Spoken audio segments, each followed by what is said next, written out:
Pertanyaan sederhana, yaitu kenapa emasnya kok sulit turun ya? Padahal sempat ditekan sampai 2228. Dia malah kembali sampai ke 2250.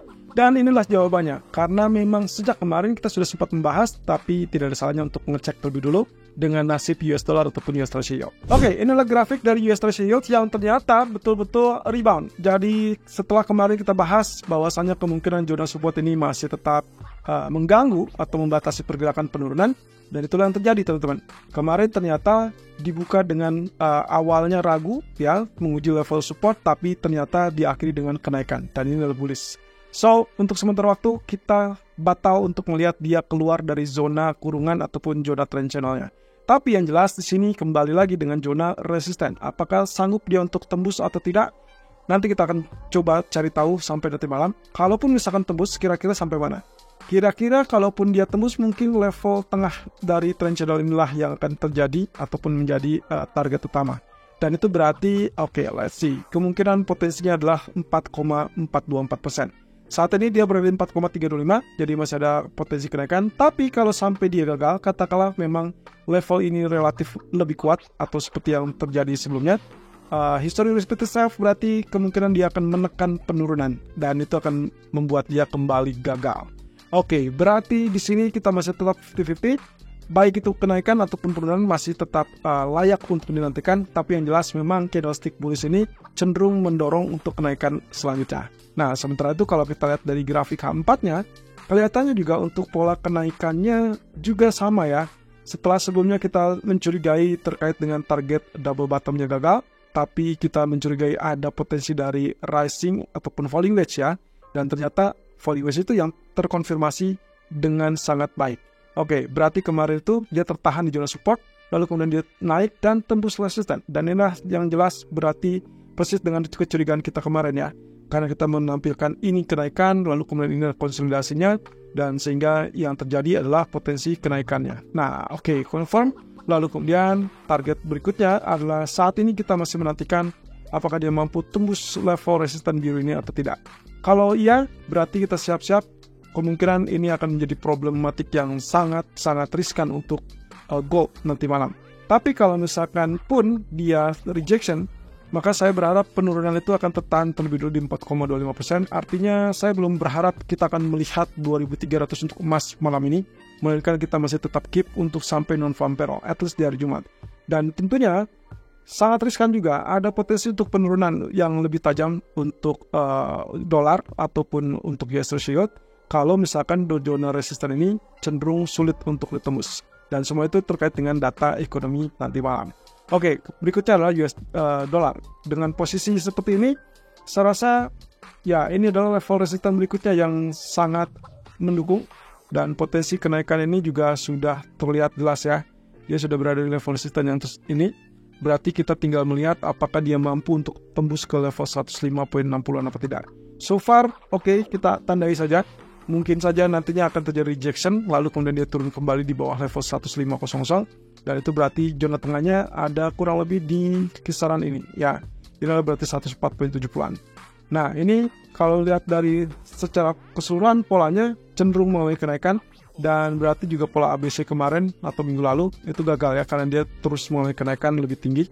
Jadi kita masih harus melihatnya step by step apa yang akan terjadi berikutnya. Nah, sementara kalau kita lihat dari grafik daily, of course kenaikan itu akan lebih utama. Oke, berarti area 105.63 itu yang akan menjadi catatan kita, dan mungkin itu juga akan menjadi problematik yang sangat serius untuk emas nanti malam. Kemudian kalau kita perhatikan dari emas di grafik A1-nya, kelihatannya posisinya juga cukup mendukung, masih cukup bisa naik ya. Kemarin saya sudah sempat menggambarkan Anda bisa ambil Fibonacci retracement dari bottom ini ke puncak 2265, atau Anda bisa ambil dari garis ini sampai ke puncak 2265. Terserah Anda mau pilih yang mana. Yang jelas, kalau misalkan saya ambil dari yang bottom 2171 sampai 2265, Anda bisa lihat di sini kemarin dia turunnya tertahan di zona 38%. Dan itu pula yang mengakibatkan kenapa dia rebound kembali. Dan kalau kita tarik garis lurus, ini ternyata masih tetap dalam jalur uptrend ya.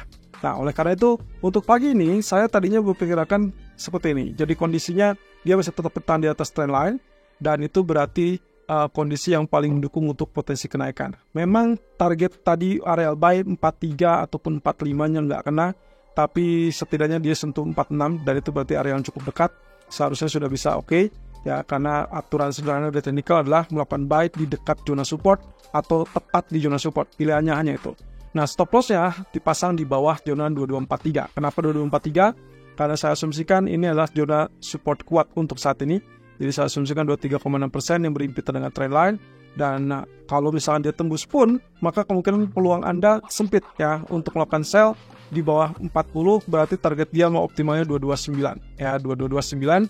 Dan itu ya pula yang mengakibatkan kemungkinan kalau kita perhatikan misalkan di sini terjadi penurunan seperti itu, maka kita asumsikan di sini kemungkinan terjadi perlawanan dan mungkin saja terjadi double bottom. Sehingga akhirnya ujung-ujungnya adalah dia naik kembali. Nah, tapi juga harus menjadi catatan, kalau ternyata dia mengalami penurunan lebih rendah dari 229, saya hanya akan preferable untuk switch strategi menjadi sell besar atau ya kita katakanlah reversal besar untuk bearishnya kalau sampai dia tembus 61,8%. Dan itu berarti 2207. So far tidak lihat areal 2207, berarti dia masih tetap bisa terjadi kenaikan. Artinya zona ungu ini ada di kisaran 2208 sampai 2218 adalah zona support psikologis. Ya, setidaknya itu yang akan membatasi pola berikutnya.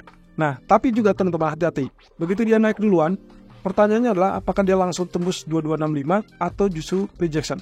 Kalau rejection, of course Anda boleh, sangat-sangat boleh untuk melakukan sell di 2262, 2265, tapi stop loss di atas 2265 ya, atur jarak 3 atau 5 poin dari area 2265. Atau kalau misalkan Anda yakin ini akan tembus, Anda boleh hold atau pertahankan opsi buy Anda, dan kemungkinan proyeksi target berikutnya adalah Fibonacci expansion 61,8%. Oke, kalau kita lihat dari grafik keempat, kelihatannya kenaikan masih tetap mendukung ya. Ini pula yang mengakibatkan kenapa dia terjadi rejection. Nah, berarti di grafik daily-nya jelas areal ini masih tetap bullish karena kondisi yang serupa, yaitu candlestick daily-nya masih bullish. Cuma di sini saya tetap harus ingatkan bahwa kita juga dihantui oleh kemungkinan bearish divergence. Selama RSI-nya masih tetap tidak lebih tinggi daripada high sebelumnya, maka bearish divergence masih bisa menangkal kenaikan lebih lanjut. Lalu bagaimana kalau misalkan dia tembus? Oke, saya tarik saja Fibonacci expansion di grafik K1. Ini yang terjadi teman-teman. Kalau kita gunakan Fibonacci expansion, berarti saya tarik dari bottom yang ini sesuai dengan bottom Fibonacci retracement-nya. Kemudian puncaknya juga sama kan. Dan kemudian swing low terakhir itu yang kita gunakan. Dan itu berarti kita ambil di area low tadi malam. Dan targetnya berikutnya adalah 2286. Kalau 2265 berhasil ditembus. Ya, kuncinya di sana. Kemudian kaitannya dengan counseling, posisinya dia sudah berhasil tembus zona support dan juga sekaligus VFR 0%. Jadi ada dua tahap di situ. Yang pertama support dari triangle, yang kedua adalah support dari FR 0%. Kelanjutannya gimana? Posisinya sekarang tertahan di zona support psikologis. Jadi saya rasa akan sedikit berat untuk mengalami tembusan, tapi kita tunggu saja nanti sore akan ada data PMI manufacturer. Perkiraan saya kalaupun skenario yang terbaik adalah biarkan dia terpantau lebih dulu, at least sampai 1.2570-an atau maksimal sampai 1.2600 ya. Setelah itu Anda bisa lakukan sell dengan asumsi target optimalnya di 1.2530 atau 1.2500. Kenapa pendek sekali?